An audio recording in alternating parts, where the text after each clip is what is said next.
미국에서 물가 급등이 더 악화되자 소비자들에게 전가하는 숨은 비용이 널리 확산되고 있어 불만이 폭발하고 있습니다. 미국에서는 타이트한 고용시장 때문에 직장을 옮기는 직원들이 현 직장에 머무는 근로자들보다 더 오른 임금을 받고 있는 것으로 나타났습니다. 조 바이든 대통령과 민주당 지도부는 처방약값 낮추기 법안을 다음 주까지 2주 안에 확정 가결하기로 했습니다. 40년 만에 몰아닥친 미국의 물가 고통이 중산층 이하 서민들에 이어 중산층까지 덮치고 있습니다. 6년 만에 폭염에 시달려온 워싱턴 수도권 일원이 화요일부터는 80도 중반으로 하락해 폭염이 한풀 꺾일 것으로 예보되고 있습니다. 여러분 안녕하십니까? 7월 25일 월요일 WKTV 뉴스투데이 시작합니다. 미국에서 물가 급등이 더 악화되자 소비자들에게 전가하는 숨은 비용이 널리 확산되고 있어 불만이 폭발하고 있습니다. 드립 프라이싱으로 불리는 숨은 비용은 식당을 비롯한 서비스 업체와 자동차 판매, 온라인 거래 등으로 광범위하게 확산되고 있습니다. 김지수 기자가 보도합니다. 미국의 물가 급등을 소비자들에게 전가하려는 드립 프라이싱, 즉 숨은 비용이 기승을 부리고 있습니다.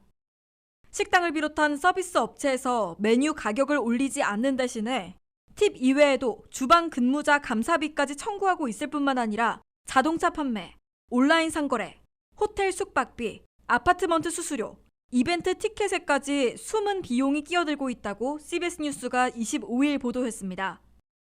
불만을 터뜨린 한 고객은 포드 엑스피디션 SUV 차량을 구입하려고 온라인에서 서치하는 도중 6만 3천 달러로 가격이 책정돼 있는 것을 보고 흥분한 채 즉각 구입하려 했습니다.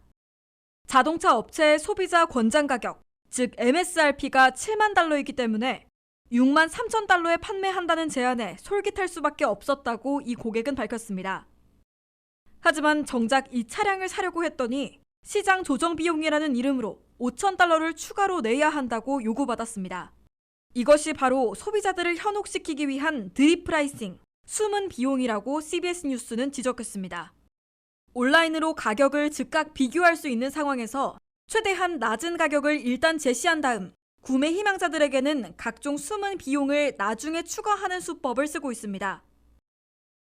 한 숙박업소에서 4일간 휴가를 보낸 고객의 경우 하룻밤에 180달러로 4일, 세금을 포함해 토탈이 867달러라고 밝히고서는 체크할 때 내민 인보이스에는 예의 비용 등 처음 듣는 수수료를 붙여 958달러를 청구받았습니다.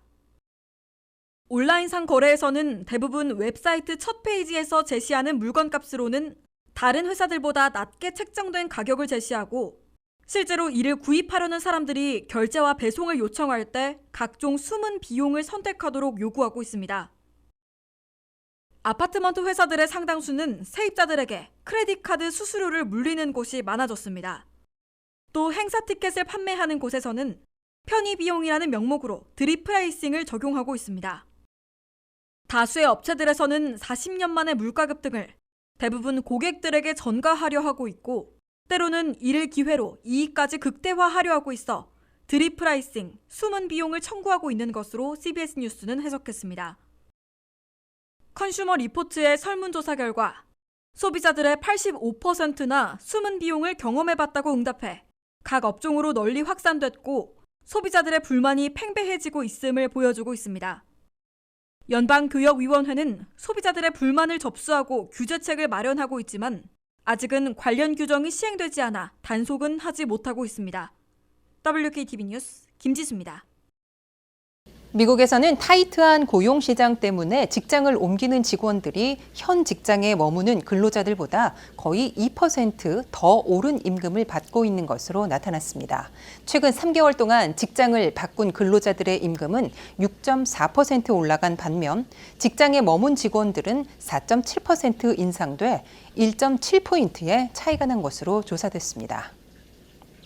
미국 경제를 지탱해주는 고용시장과 주택시장의 두 버팀목들에서도 다소 흔들리기 시작했지만 아직은 선방하고 있는 것으로 평가되고 있습니다. 미국 근로자들의 임금 상승률은 현재 1년 전에 비해 5.3% 오른 것으로 연방노동부가 밝혔습니다. 소비자 물가 급등은 9.1%로 더 악화돼 미 근로자들의 실질 소득은 마이너스 3.8%를 기록하고 있습니다. 임금이 올라도 물가 급등을 따라가지 못해 생활고가 극심해지고 있어 상당수 근로자들이 더 많은 임금을 오퍼하는 직장으로 옮기고 있습니다.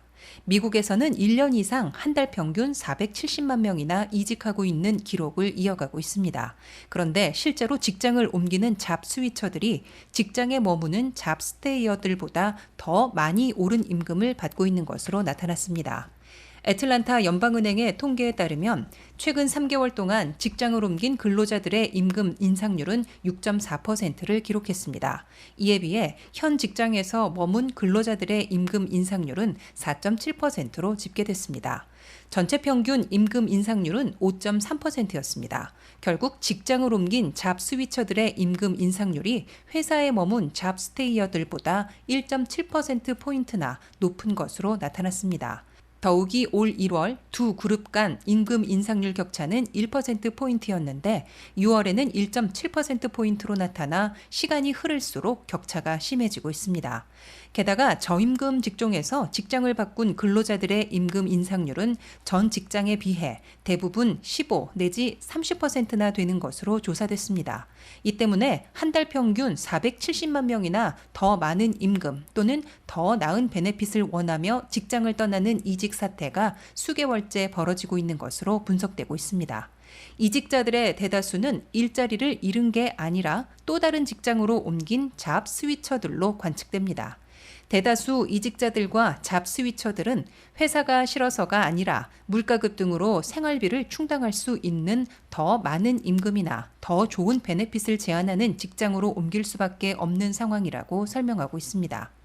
구인난에 시달리는 고용주들로서는 더 많은 임금이나 더 좋은 베네핏을 제한하며 직원들을 고용해야 하기 때문에 고용 비용이 상승하고 있다고 토로하고 있습니다. 고용주들은 나아가 사람을 구하기 어렵기 때문에 경기 냉각으로 매출 감소가 현실화되더라도 무턱대고 기존 종업원들을 내보내기 어려운 상황이라고 밝히고 있습니다. 이에 따라 미국 경제에서는 대규모 감원 태풍이 없을 수도 있다는 예측까지 나오고 있습니다. 조 바이든 대통령과 민주당 지도부는 처방약값 낮추기 법안을 이번 주와 다음 주까지 2주 안에 확정 가결하기로 했습니다. 처방약값 낮추기 방안이 법제화되면 2025년부터 한 해 $2,000까지만 본인이 부담하게 되고 2026년부터 값비싼 처방약 10종류의 약값을 할인받게 될 것으로 예상되고 있습니다. 한면택 기자입니다.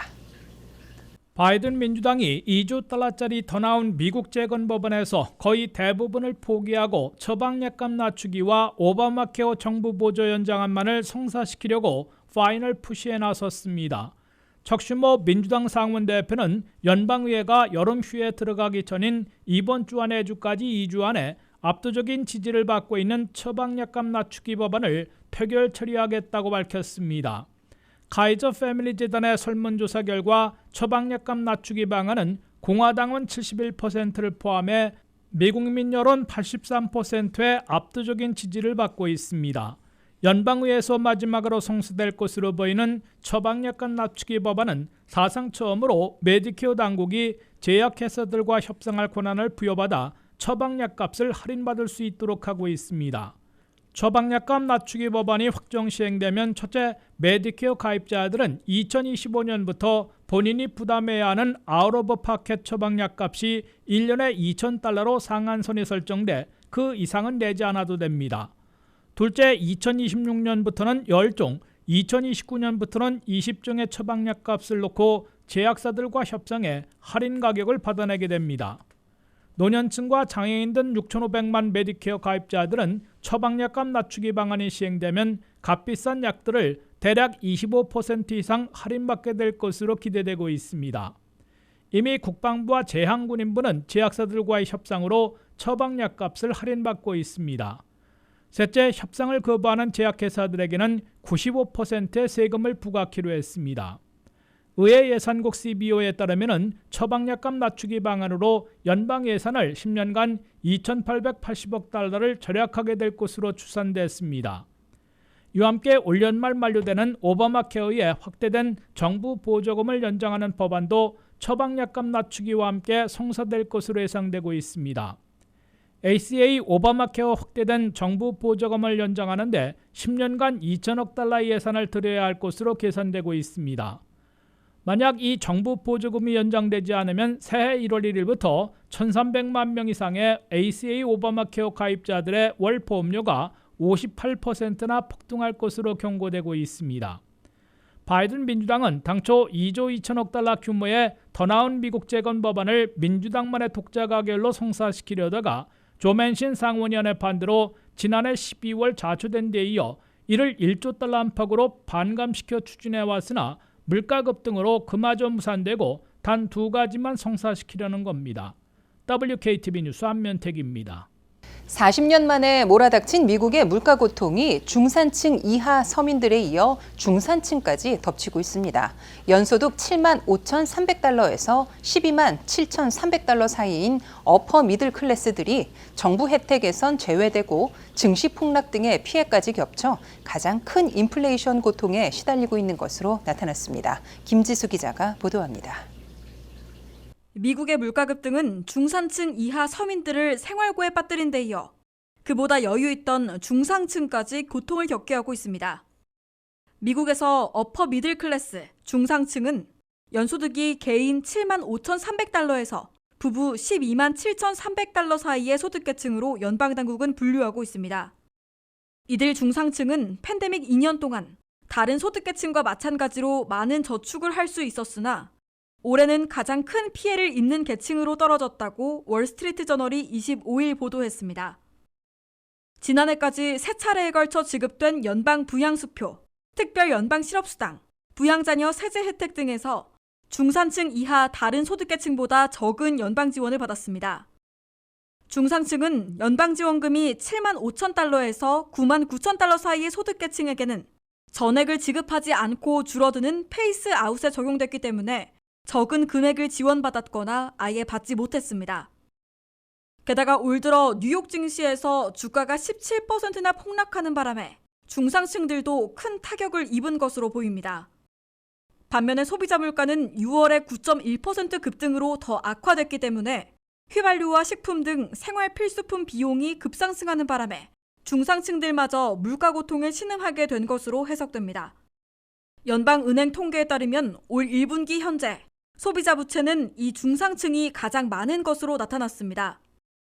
중상층의 경우 올 1분기 소비자 부채 총액이 1조 2,500억 달러로 어느 소득계층보다 많았습니다. 중상층보다 부유층의 개인 부채 총액은 1조 2천억 달러로 2위를 기록했습니다. 미들 클래스, 중산층의 가계 부채 총액은 9천억 달러이고 중산층 이하 저소득층 총액도 9,500억 달러로 집계됐습니다. 물가 급등에 따른 생활고가 깊어지면서 향후 씀씀이를 예고해주는 소비자 체감지수에서도 연소득 10만 달러에서 15만 달러 사이에 중상층이 가장 많이 떨어졌습니다. 모닝 컨설트의 설문조사 결과 연소득 10만 달러에서 15만 달러 사이인 중상층은 소비자 체감지수가 올 1월 110에서 6월에는 78로 가장 많이 하락해 앞으로 지갑 열기에 주저하게 될 것임을 시사했습니다. 연소득 5만 달러에서 10만 달러 사이인 중산층 서민들의 소비자 체감지수는 올 1월 105에서 올 6월에 72로 하락해 역시 씀씀이를 줄이려 하고 있음을 보여줬습니다. 미국 경제의 70%나 차지하고 있는 미국민 소비 지출이 냉각되면 경기 후퇴를 피할 수 없게 됩니다. JP모건 체이스의 제이미 다이먼 CEO는 미국민들의 바잉 파워, 즉 구매력은 6개월 내지 9개월이면 바닥날 것이라며 그래서 미국 경제에 허리케인이 몰려오고 있다고 경고한 바 있습니다. WKTV 뉴스 김지수입니다. 6년 만에 폭염에 시달려온 워싱턴 수도권 일원이 오늘 폭풍우가 몰아친 후 화요일부터는 80도 중반으로 하락해 폭염이 한풀 꺾일 것으로 예보되고 있습니다. 오늘 월요일에는 94도에 습도가 높았지만 내일 화요일에는 84도로 떨어지고 목요일을 제외하곤 주말까지 80도대 중반의 기온을 보일 것으로 예상되고 있습니다. 6년 만에 체감온도 100도를 오르내리는 폭염에 시달려온 워싱턴 수도권 일원이 가마솥 더위에서 일단 탈출하고 있습니다. 워싱턴 수도권 일원은 오늘 월요일에도 94도의 기온에 습도까지 높아 지난주보다는 나아졌지만 여전히 6년 만에 폭염에 시달려야 했습니다. 그러나 월요일 오후와 저녁에 몰아친 폭풍우를 거친 후 기온이 내려가 100도 폭염에서는 일단 벗어나고 있습니다. 국립기상센터는 워싱턴 수도권 일원에 월요일 밤 10시까지 천둥과 번개, 강풍을 동반한 폭풍우 주의보를 발령하고 거주민들에게 주의해 줄 것을 당부했습니다. 워싱턴 지역에는 강력한 폭풍우로 강풍 피해를 입을 수 있고 저지대에선 홍수 피해를 겪을 수 있어 주의해야 한다고 국립기상센터는 밝혔습니다. 메릴랜드 남부에는 저녁 7시까지 폭염주의보가 유지돼 실외 활동을 자제하라는 경보도 발령됐습니다. 다만 이번 폭풍으로 워싱턴 지역의 기온이 90도 내지 100도에서 80도 중반으로 내려가 가마솥 폭염에서는 탈출하게 될 것으로 국립기상센터는 예보했습니다. 썬더스톰이 내린 후 화요일에는 낮 최고 84도, 최저는 74도로 폭염이 한풀 꺾이게 됩니다. 수요일에는 최고 88도에서 최저 72도 분포를 보일 것으로 예보됐습니다. 목요일에만 다시 최고 92도로 약간 올라가고 최저는 74도를 기록할 것으로 보입니다. 금요일에는 최고 88도, 최저 74도로 다시 내려갑니다. 토요일과 일요일에는 모두 최고 86도, 최저 70도를 보일 것으로 국립기상센터는 내다봤습니다. 이에 따라 워싱턴의원들은 이번 한 주 강풍과 천둥 번개를 동반한 폭풍에 따른 비 피해만 피하면 폭염이 한풀 꺾이는 바람에 보통의 여름 날씨를 즐길 수 있을 것으로 예상되고 있습니다.